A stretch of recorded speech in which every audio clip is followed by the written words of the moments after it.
what's going on, everybody? Welcome back to the From Students for Students podcast, number 5. This is a very high-profile episode as we're here with our 93rd District Representative of the House of Representatives, Tim Kelly. Nice to have you on the show. Thank you, Jake. Appreciate you being here. Yeah, absolutely. Thank you so much. You need to know a little bit about myself? I'd love to know a little bit about you. All right. Well, I'm Tim Kelly, State Representative, 93rd District, as Jake pointed out.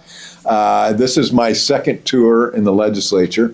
I served from 13 to 18, representing District 94, which is primarily Saginaw County, without the city of Saginaw. So represented them for 6 years, termed out under the old term limits, and so the next 6 years I ran unsuccessfully for Congress in 20, unsuccessfully for state senate in 22. So I'm done. I'm 65 or 66, 67 years old. So I'm done. I don't need to do anything more. But then the guy that was sitting in the seat, Graham Filler, former state rep, calls and says, "I'm not going to run again. Do you want to run?" So sure, I know how to do this. So I got in, and here I am. So I have another 6 years available to me based on what the Prop 1 of 2022, I believe it was, that redefined term limits. There used to be a total of 14. Traditionally, you would do 6 in the House and 4 in the Senate, or 8 in the Senate. They took that from 14 down to 12. So now everybody that serves and can serve 12 regardless in any House. So anything else? So now you're here. Yes, I'm married, have 2 children, 2 adult children. Sean lives in Chicago, and my son Stone lives in Lansing. Wonderful. Yeah. How'd you pick up those names? Sean, I had a brother named Sean who unfortunately died in the 90s, so it was kind of homage to him. And then Stone is my wife's family name somewhere. It's William Stone. William was my father, and but we call him Stone. Oh, yeah, wonderful. Yeah. So the first question to ask you here, to get it rolling, you already gave us a wonderful introduction on you, but what inspired you to get into politics and public service? I was always somebody that was interested in the founding fathers, presidents' leadership, and read all the biographies of these kind of founding fathers and the different kinds of things like that. And politics, government always fascinated me. Excuse me. We had a large asphalt business that my family ran, and we sold that in 1985. And I'm in my early 30s at the time, and I'm like, well, now what do I do? And so I gravitated to politics and got involved with a gubernatorial campaign, and then I was in Indiana at the time. I'm originally from Indiana. A guy was running for governor, got involved in his campaign. He won. I got my first job in state government working for Indiana Department of Commerce, and from that on, it just kind of took off. Wow. Yeah. Yeah.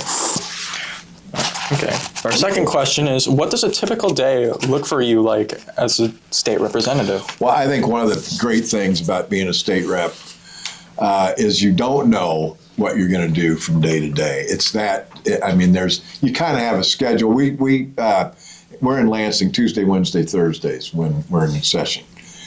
Tuesdays we start at 1:30, or Tuesday, Wednesdays start at 1:30 session, and Thursdays at noon. The morning is taken up with committee times. I serve as chair of K-12 appropriations in the House, as well as sit on a couple other general government and some other appropriations committees. So we put the budget together. But when you go to Lansing, you've got kind of an idea what your schedule is, but anything can happen. There's lots of issues that come up. You don't know that something might have affected something might have happened in a district, something unfortunate or good or whatever. So that's, I think, the neatest thing about, there's no repetition. There's something varied every day, and if you can find and this is about any line of work, if you can find something fun, it's not work. And I find being a state rep an awesome time. It's a lot of fun. Well, what does our state rep eat for breakfast? Sometimes nothing. Sometimes you don't. Now, typically in Lansing, they have fundraisers every day for state reps or state senators. And so those are free to all of us, right? There's some people, lobbyists and others that pay. That's how people build their campaign coffers up. But so you can go to one of those. There's usually 2 or 3 of those running every morning. Sometimes they do lunches as well. So there's always something that you can avail yourself to as far as food. It's just not whether or not you're hungry or you're hurried or something like that. Busy lifestyle. There's a lot of McDonald bags in my car too. What do you drive? I drive a Buick Envision, 23 used Envision. Used even? Yeah, I As a state can't rep? afford a new car. So, no. Yeah. All right. Yeah. What do you think? How much do you think we make? I don't know. We make $70,000, which is not a lot of money. Wow. In today's, I think the average, I think that's about the average Michigan income now, 70 to 75 or something like that. So I'm, kind of the middle of the road, but you don't get rich doing it. But I thoroughly enjoy doing it. Yeah. Oh, goodness gracious. Here, Drop here's mine. the microphone. It's right here. Mic drop. Mic drop. Third question to break the ice a little bit more Sure. is if the asphalt shenanigan didn't happen, what else would you do if you didn't get into politics? I don't know. I mean, I probably would have. We stayed in the road industry, I suspect, or that. But it was an opportunity. You've always heard it. When a door shuts, a window opens. I mean, it was that kind of opportunity, and that's again just advice. You might one day think your world is crashing down or something happens, and all of a sudden, something else opens up, a new opportunity avails itself, and a road less traveled, right? I mean, all those things. Always be looking for opportunities that whether to please yourself, please others, for trying to find satisfactory work. Yeah. Some more icebreaker questions for you. Is what was your favorite subject in school? I loved history. Again, as I said, I read a lot of biographies of founding fathers, presidents, and that sort of thing, and so I love history. That was my favorite course. Art I liked. Math hated. Was terrible at math. Never really, So even when I went to college, usually you have to have some sort of math classes in college that you take, and I'd take meteorology. I'd take some sort of science class just to avoid a math class. Wow, yeah. But and got through college without taking a math class. So, Goodness gracious, where'd you go? University of Denver. Wow, it's far. I had just found my way out there after I had actually kind of right out of high school went to a school in Florida for a year. Didn't really do very well. I was not a very good student, to be honest. I just hated school, but got through, and then ended up out at the University of Denver. Wow. Yeah. Next question, I guess. Here we go. Yeah. If you could have dinner with any historical figure, who would you choose? Boy. On the spot, 10 seconds. Ronald Reagan would be good. Man, there's just so many people. Obviously, there's been some giants throughout history, whether it's in government, business, life, just whatever. I don't know, Ronald Reagan. Yeah? Yeah. What song would you choose as your walk-up song when you're entering the Capitol? Oh, my. Oh, God. Eye of the Tiger. I don't know. There'd be so many. Lots of good intros, lots of good stuff. But it'd be good. Is that your favorite song? No, not necessarily. You just popped in. You put me on the spot. 10 seconds. Next question. What's one thing you always have to do before starting your day? Always have to. I used to be a Coke, so I drank one Coca-Cola every day for probably 55 years, maybe longer. Wow. And something I thought I just had to do every day. And I was never a coffee drinker, so that was kind of my caffeine. Just that I could cola. get Just the cola or whatever, something cold, something, fizzy in the morning, and had to have it. And then about a month ago, maybe 6 weeks ago, I didn't have Coke. I forgot to go, I knew I was short, needed to get, but I didn't have any. So I thought, well, I'm just not going to have one. And the world didn't fall down. Nothing happened. And I thought, and then you read all these horrible statistics about sugar, all the stuff that's in a can of Coke. When you're at the end of the week, you've drank a 5-pound bag of sugar, right? Yeah, Something right. like that. So I stopped, and I haven't had one since. Wonderful. You switched to diet or anything like that? or- No, just nothing. Cold turkey. Water. Yeah. Do water with Water. iced tea. Healthy. Iced tea. Yeah. Yeah? Yeah. Did you, was it fountain, bottled, canned, glass? Can. Yeah. Can of regular Coke. You guys are too young when there was a period when they went through New Coke. There was do you even remember that? Back in the 90s. Back in the 90s, is that what it was? So Coke was, huge product, worldwide, great seller. And all of a sudden, they decided they were going to have a new Coke. And it went over, didn't go over well. Didn't go over It's well. kind of like the Cracker Barrel makeover or I don't know. If Did you like read the new much Coke? about that? No, never. I drank it because that's all it was. I mean, but then I think it ran its course for a year or two and then went back to classic Coke. Oh, yeah. And now I think on a can of Coke, you'll see classic Coke on it. Anyway, but we don't drink it anymore. So. Forget about the Coke. Yeah, forget about the Coke. If you could give one message to all the students listening, what would it be? Wow. Well, there's an awful lot to take your attention away from. Your work right now from the time is your school, and there's an awful lot of distractions. An awful lot of things. I just say keep your head down, do what you can to stay in school, finish as best as you can, do it as long as you can, whether that's higher ed or on. But I find something that you like and do it. Whether it's a trade or whatever, follow your passion. And then there's a lot of people throughout your life will say, no, don't do that. But always, it was like me in this political thing. It was always kind of in the back of my mind that I would like to try to gravitate that. If you keep a dream alive in your head, then you're likely to gravitate towards that goal. And I think it's important to have goals and have that, and don't ever let somebody steer you wrong. I mean, just stay on your path. Find your calling and Find your listen calling to it. and listen to it and amplify it. I mean, do what you can to.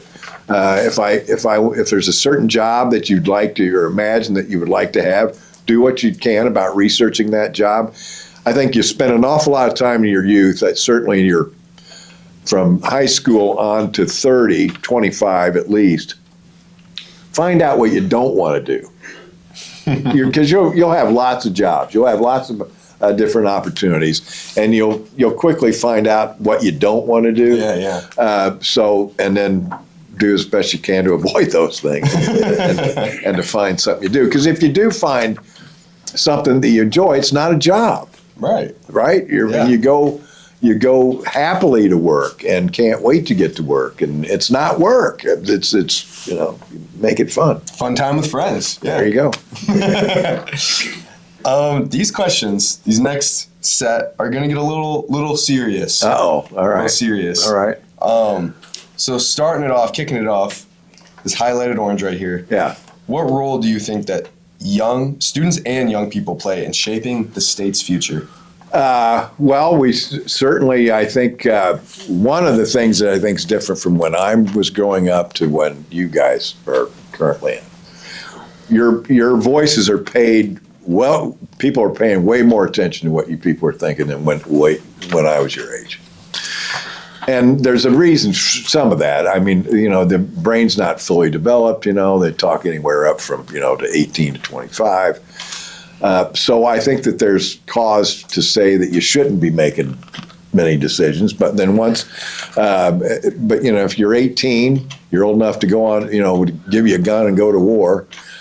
So I think that's kind of, that life comes at you pretty darn fast for those people that have done that. Think about years past, decades past, kids that went to Vietnam or any World War II for that matter. I mean, your grandparents or great-grandparents that think of the 17 and 18-year-olds that went across the Atlantic or Pacific to go fight for our freedom. So those kids grew up pretty darn fast. And I think you try and delay that growth as long as too often, I think, try and delay your growth, and probably at our peril, probably should let you fly a little earlier, particularly in high school. I think that there's a lot of stuff that guys could be doing outside of the classroom that could be good for your growth and career. So I think the sooner you can get out, whether it's a co-op job or doing something, dual enrollment, whatever, is good. Sweet, yeah. How does the state government support public schools like ours? How does it support? Well, we just passed a budget that's about $22 billion a year and raised the per pupil fee to $10,050, kind of a historic rate. We have our Constitution demands that we pay for a public education, and I agree in public education. I just don't think it ought to be necessarily delivered exclusively publicly. I think students ought to be able to be provided the funds and to be able to actually purchase an education wherever they want, whether that's a private setting, a public setting, any vocational school, any number of things. All right. Do you think we should build more preparatory schools and stuff like that? And I just think that there ought to be more freedom in schooling.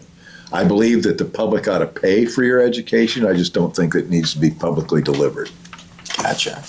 So say I wanted to go to, there's a Mennonite school, there's some private Catholic schools and stuff like that. Do you think the public should pay for your tuition to go to those different kind of I do. schools and stuff It's like your that? tax dollars, first and foremost. And I think that, so I'm an advocate for that. Not many, not everybody is. There's a lot of people that think that that's a diminution of public education if we spread public dollars to private use. In our current Constitution in Michigan prohibits us from using public funds for private purposes. But we do, and kind of in some areas we do, in some areas we don't. But there are 19 states just in the last few years that have gone to universal choice, where a scholarship is provided to each and every student, and saying, use this for tutoring, homeschooling, private education, use it wherever you want. And I think that's the way. I think that's the future. Yeah, growing up here in Fulton, public school is all I've known. Did you grow up in a private sector? Yes, I went to Catholic schools for most of my career. My kids went to Catholic schools, so I just believe that there's no cookie cutter education that we've kind of tried to do with public ed. That everybody's different, everybody's got different needs, families got different needs, and you ought to use the school that best fits your idea of what you want. Mm-hmm.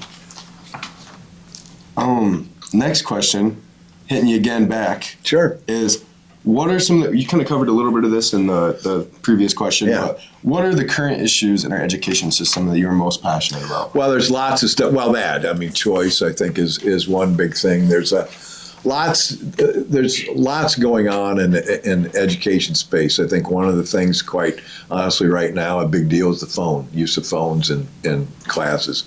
I think that these things have been a tremendous disruptor of particularly for young people. I think it's led to mental health problems. I think it's led to lots of different things. When you're the social media, I think is when you're paying so much attention to it, it's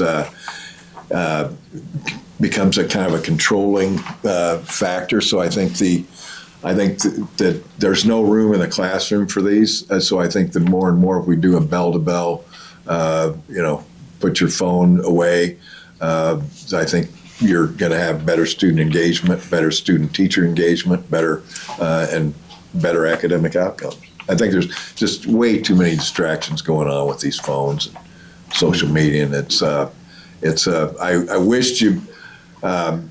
In simpler, I don't mean the old-timey days or anything like that, but just that there's an awful lot that you kids have to take on that just wasn't there when I was growing up. Do you think that if cell phones were back when you were in school, do you think you'd be like addicted to Instagram and TikTok and stuff like that? Yeah, of course. Top Instagram Of and course. TikToker? No, I mean, if you provide these, we didn't have gaming like we had. The first electronic game I think we had was Pong. I don't know how many. It was a diode on a TV screen that would go, beep boop, and it would just bounce off a black screen. That was the height of technology for us. So of course we would be no different than you guys today. No. I just think it's not all technology. And first, I think the technology is great. I just think it's overused and it's become too important in too many people's lives. Okay, thank you. So it feels like in politics, every day something new is happening. How can students stay informed about what's happening in politics? Well, there's lots of people that choose their different avenues for how they receive news, whether it's on your phone or on television or anywhere else. I think that one of the things is you need to learn and discern what's real and what's not, what's BS and what's not, because there's a lot of it out there. There's a lot of voices, a lot of people talking over one another, and I think that you just follow your heart in a lot of things. It means just what you think is right or wrong is usually true. I think, I guess put your faith in whatever news source that you think is best for you, but just know that there's an alternative to whatever you're probably listening or reading to. So try and take a balanced approach as best you can. I kind of flip around on, old enough to know what I'm going to expect from any channel on news. But I'll flip around to see just how people are portraying certain events, that sort of thing. As a state rep, do you have someone that assists you in that, staying up to date on every side of everything, and will bring you in with a box of newspapers or a link? You know what I mean? We get several local newspapers that come in, and you really kind of go through those primarily to see kind of how things are going on in the district, whether it's the football teams or different things like that. Honestly, just to kind of keep abreast of those kind of things. Like if somebody did something extraordinary or something like that, you send a note to somebody and say, hey, it's Brett. So that's kind of keep up on local news.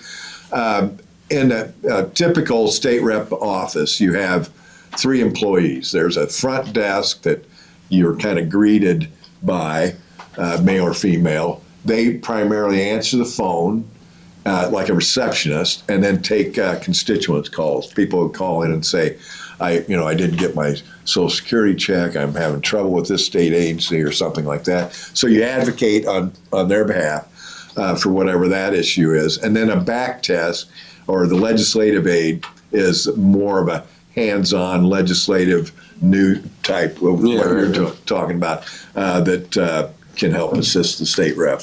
And then in a senator's office, I think they have 5 employees or something like that. They have a little bigger budget for their offices. So.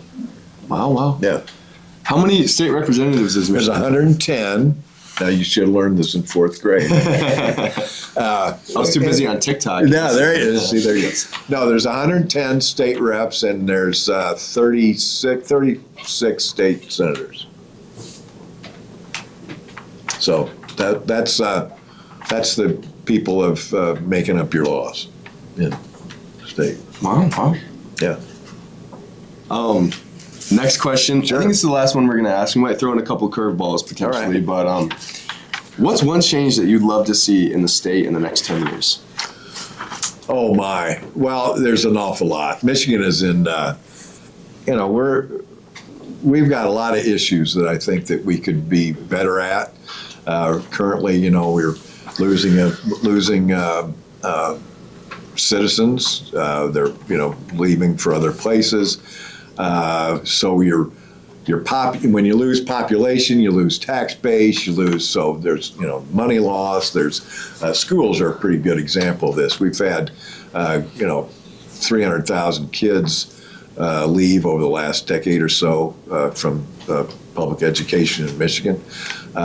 So they're going elsewhere. I think that you need to remain as an attractive place to attract businesses, grow a family, bring people in. So I think your taxes need to be low. I think your regulations need to be less, just to make it more attractive to people to want to come here.